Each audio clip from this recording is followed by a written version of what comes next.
35年ぶりに実家の物置から掘り出してきたメーカー不明のフライング V を弾いてみた。今回登場するギターはこれ。メーカー不明のフライング V タイプのマイケル・シェンカーペイントのギター。表裏ともに白黒のツートンにペイントされている。もう長い年月が経っているのでクリーム色に退色しているが、このフライング V はメーカー不明でありながらもセットネックとなっている。またマイケル・シェンカーのギターを再現する上で特徴的な V はテールピースがピックガードにかかっている点。さて、あまり記憶が定かではないのだが、このギターは1983年頃東京のギターショップオリジナル仕様のギターとして確か3万円ほどの価格で販売されていたもの。大学生時代の4年間は愛機としてこのギターで楽しんでいたのだが、就職と同時に実家の小屋で長い眠りについてしまったのである。そしてついにこのコロナ禍の影響で暇つぶしに引っ張り出してきたのである。まずはソフトケース。3万円のギターにしてはしっかりしたケース。しかし金具部分は盛大に錆びている。これで遠出はしたくない。ではギター本体のチェックに入っていく。まず外観上、ロゴも文字も一切ない。ノブにボリュームとトーンがあるだけ。したがってメーカー名はおろか型番もわからない。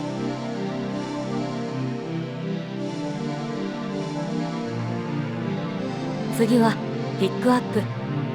おそらく低価格なセラミックマグネットのピックアップと思われるが、その詳細は不明。電気系統は2ボリューム1トーンプラス3ポジションスイッチ。長年の物置暮らしでスイッチの接触不良でフロントピックアップの音が出ず、繰り返し触っていたらだんだん接触が戻ってきた。ポットにガリはなし。ブリッジとテールピース、メッキが浮いていて何とも廃墟感が漂っている。特にブリッジはこのままにはしておけないが、あまりコストをかけたくもない。テールピースを横から見たところ、なんとスタッドごとピサの車道のように傾いている。右側はピックガードがあって、それより下にスタッドを打ち込めなかったためにテールピースが高い位置にあり、ボディ材の強度の低さも相まって傾いてしまったのだと推測する。ヘッド周り、ややとんがりヘッドなのでそこは再現性低い。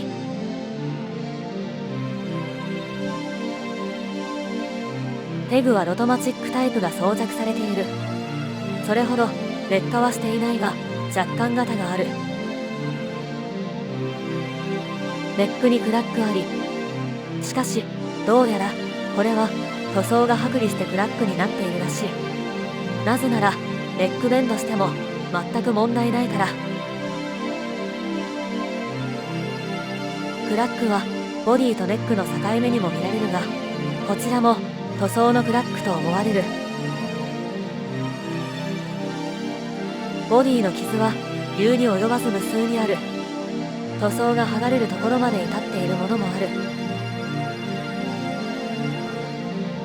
ネック部分はギターショップの人に見てもらったのだが、少々複雑な反りをしているらしい。全体としては逆反りなのだが、4フレットあたりで反り状態が変わっていて、1から4フレットの一弦はビビリが発生していた。とりあえずトラスロットを回せるだけ回して弾ける状態にしてもらった。